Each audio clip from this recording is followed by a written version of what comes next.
मागील भागात आई आणि दिव्या गौरीने बनवलेल्या जेवणाचे कौतुक करतात, पण तिला ज्याच्या तोंडून ऐकायचे होते तो मात्र काही न बोलता जेवण करत होता. एवढं सगळं त्यांच्यासाठी केले, पण तो एका शब्दाने बोलला नाही म्हणून नाराज झाली ती. त्याचे जेवण झाले तसे तो रूममध्ये निघून गेला. आई आणि दिव्याने गौरीला आवरायला मदत केली आणि त्या पण निघून गेल्या. सगळं आवरून ती रूममध्ये आली तर ओंकार तिला दिसला नाही. ती बाहेर जाणार की त्यांच्या गॅलरीमधून बोलायचा आवाज आला. त्याचे फोनवरचे बोलणे कधी संपते याची वाट पाहत गौरी तिथे सोफ्यावर बसली.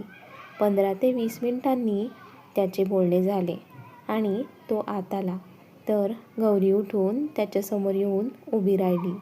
तो आताही मुद्दाम फोनमध्ये पाहण्याचं नाटक करत होता.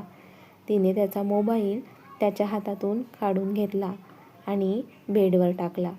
तशा त्यांच्या कपाळावर आठ्या पडल्या आणि तो गौरीकडे पाहू लागला तर ती आता पण दोन्ही कान पकडून त्याला सॉरी म्हणत होती.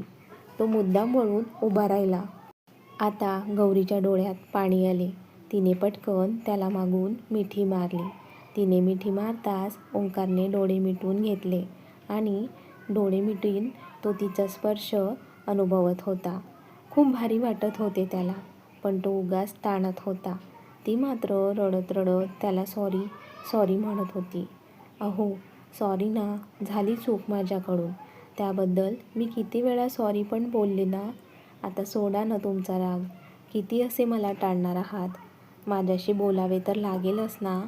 तिची रडत रडत ती बोलत होती. ओंकार तिचे हात बाजूला करतो. त्याने असं करताच ती अजून जोराने रडायला लागते. तो वळून तिच्याकडे पाहतो. येलो साडीमध्ये ती रडताना खूपच क्यूट दिसत असते. तो अजून पण शांतच आहे, काही बोलत नाहीये हे बघून तिला अजून रडू येते. आता पुढे. त्याने तिचे हात बाजूला केले तशी ती अजूनच रडायला लागली. तो वळून उभा राहिला तर चेहरा रडून पूर्ण लाल झाला होता. ती रडत होती आणि हा तिच्याकडे पाहत होता. तिला रडताना बघून त्याला खूप वाईट वाटले. त्याने हात पुढे करून तिच्या गालावरचे अश्रू पुसले. तसे गौरीने त्याच्याकडे पाहिले आणि रडतच त्याला मिठी मारली. त्याने पण तिला घट्ट मिठीत कवटाळून घेतले. तिच्या पाठीवरून आणि डोक्यावरून प्रेमाने हात फिरवत होता आणि ती त्याच्या मिठीत रडत होती. सॉरी अहो, खूप चुकले मी. तो अजून पण काही बोलत नाहीये हे बघून ती रडत रडत सॉरी म्हणत होती. अहो तुम्ही बोलत का नाहीये, प्लीज काहीतरी बोला ना. तो तिला हळूच मिठीतून बाजूला करतो आणि तिच्या कपाळावर दीर्घ किस करतो. तिचे अश्रू पुसत तिचा चेहरा ओंजळीत घेऊन तिच्या डोळ्यात पाहत बोलतो. हनी, तू मुंबईला गेली याचा मला अजिबात राग आला नव्हता, पण तुझा माझ्यावर विश्वासच नाहीये हे बघून खूप वाईट वाटले होते. या सगळ्यात विश्वास खूप महत्त्वाचा असतो. जर आपल्याच माणसावर विश्वास नसेल तर त्यांच्या नात्याला पण काही अर्थ राहत नाही. प्लीज यापुढे असं वागू नकोस. विश्वास ठेवायला शिक आणि तो जपायला पण शिक. सॉरी अहो, चुकलेच मी. यापुढे असे मी कधीच वागणार नाही. पुन्हा एकदा सॉरी बोलत ती त्याच्या मिठीत शिरली. तो तिच्या पाठीवरून हात फिरवत.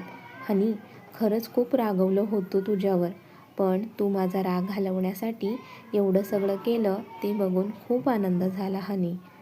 तसा माझा राग कधीच गेला होता तुझा हातचा उपमा आणि आज संध्याकाळचे जेवण करून, पण मीच मुद्दाम तुझ्याशी बोलत नव्हतो. ती त्याच्या चेस्टला मारत. म्हणजे तुमचा राग गेला होता मग मुद्दाम माझ्याशी बोलत नव्हता. जा बाबा, मी बोलणार नाही तुमच्याशी.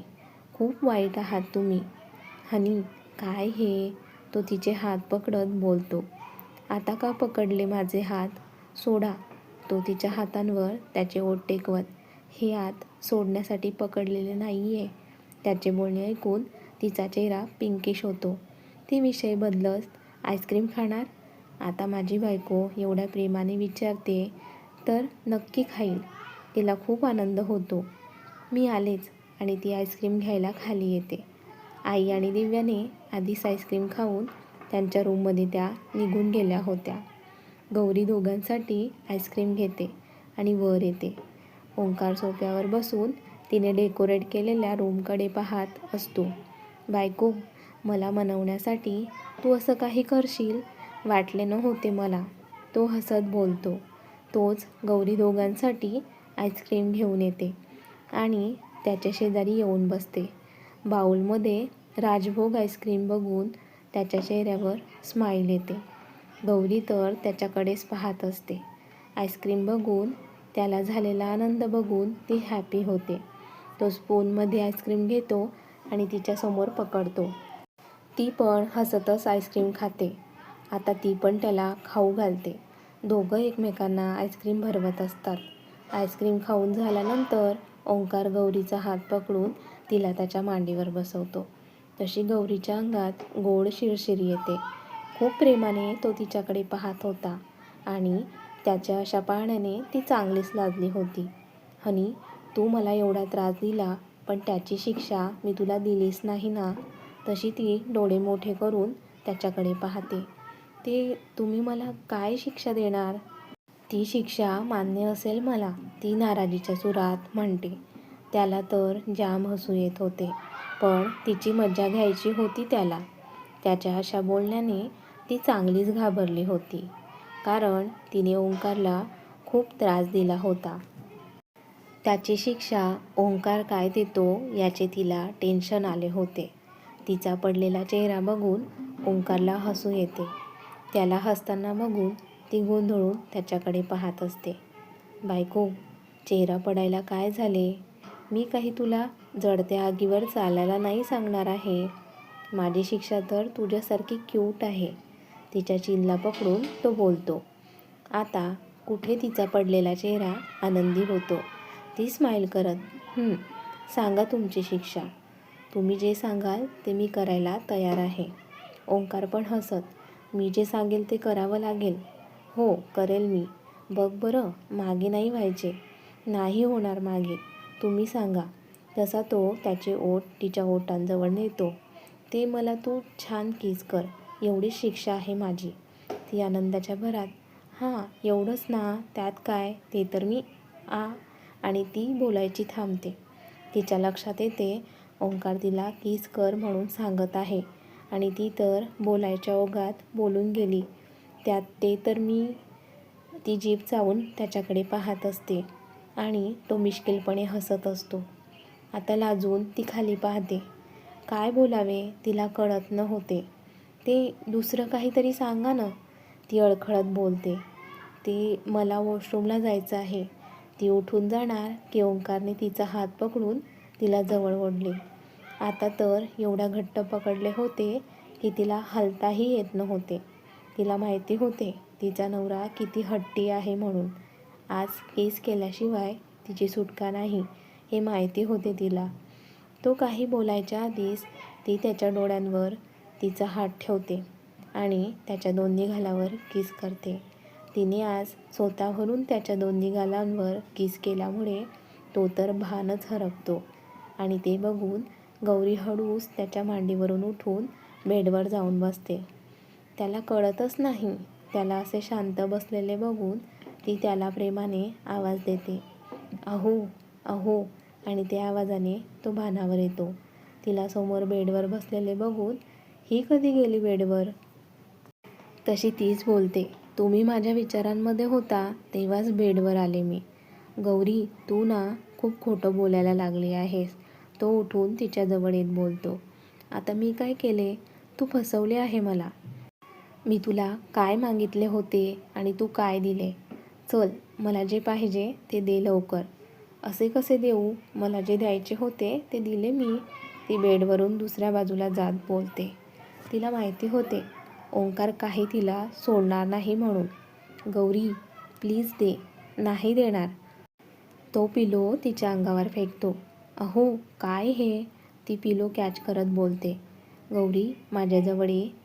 नाही येणार. आता ती त्याच्या अंगावर पिलो फेकते. आता ते दोघं एकमेकांच्या अंगावर पिलो फेकून भांडण करत होते. तो तिला जवळ बोलवत होता आणि ती जवळ जायला नाही म्हणत होती. बेडवरून इकडून तिकडे ते फिरत एकमेकांना पिलो मारत होते. वरून खाली करण्याने गौरी एवढी थकली होती की टाईम प्लीज करून बेडवर बसली. त्याचाच फायदा घेऊन ओंकार तिच्याजवळ आला.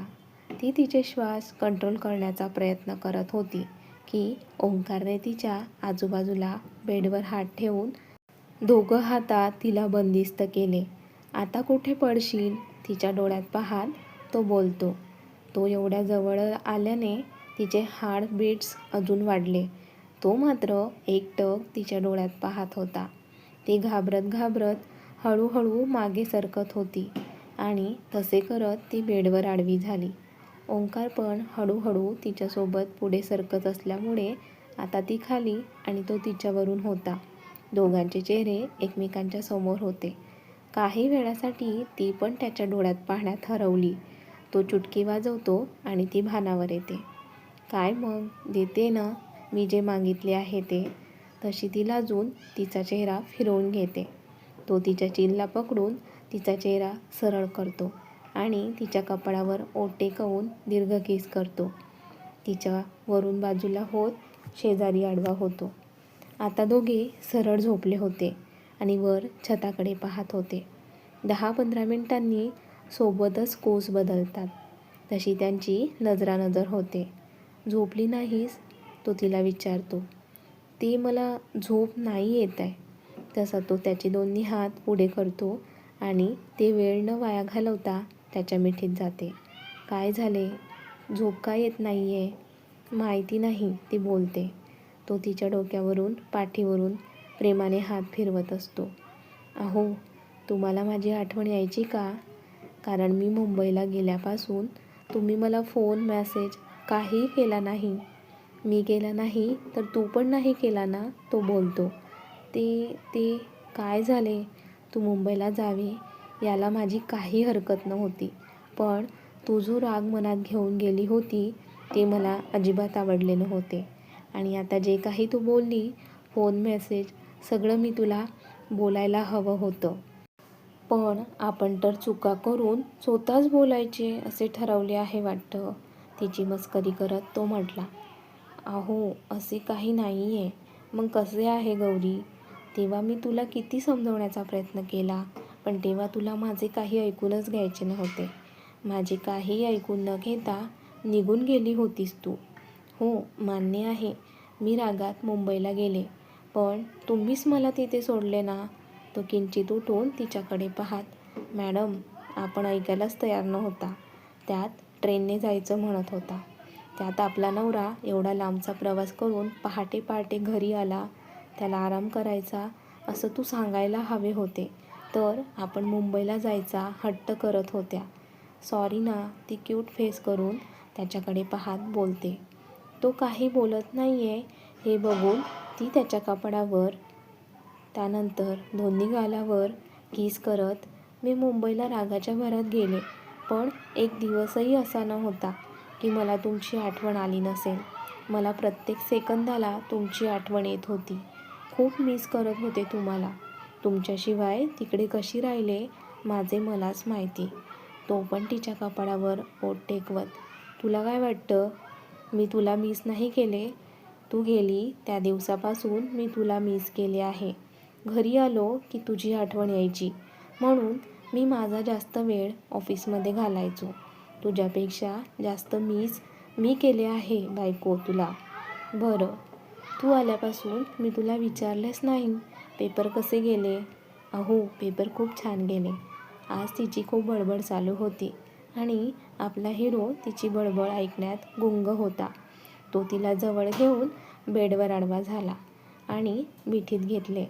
आता त्याचे श्वास तिच्या मानेजवळ जाणवत होते आणि त्याने गौरीच्या अंगावर शहारे येत होते. तिचे हार्टबीट्स एवढे वाढले होते की हृदय बाहेर येते की काय असे तिला वाटत होते. त्याने तिला आडवे केले आणि तो तिच्यावरून आला. गौरीने तर लाजून डोळे बंद केले. ओंकार मात्र खूप प्रेमाने तिच्याकडे पाहत होता. त्याने हळूच तिच्या कपाळावर किस केले. तिचे डोळे अजून पण बंदच होते, पण ओठांवर सुंदर हसू दिसत होते.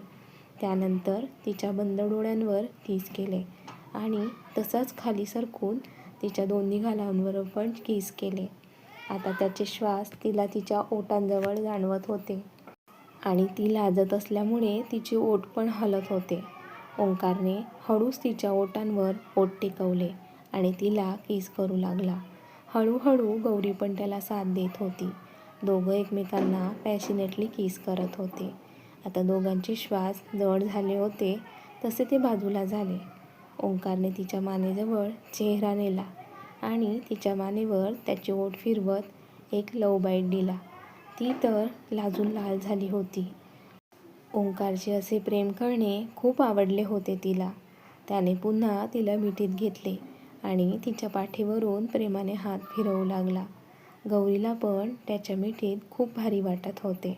दोन प्रेमी एकमेकांच्या मिठीत एकमेकांचा विचार करत कधी झोपेच्या स्वाधीन झाले त्यांचे त्यांना कळले नाही. बघूया उद्याची सकाळ दोघांच्या आयुष्यात काय नवीन बदल घडवून येते. त्यासाठी पाहत रहा कथेचे पुढील भाग आणि कथेचा हा भाग कसा वाटला कमेंट्स करून नक्की कळवा. व्हिडिओला लाईक करा, जास्तीत जास्त शेअर करा, त्याचबरोबर आठवणीने हाईप करा आणि तुमच्या सगळ्यांच्या आवडत्या लाईफ मराठी स्टोरी चॅनलला सबस्क्राईब पण करा. धन्यवाद.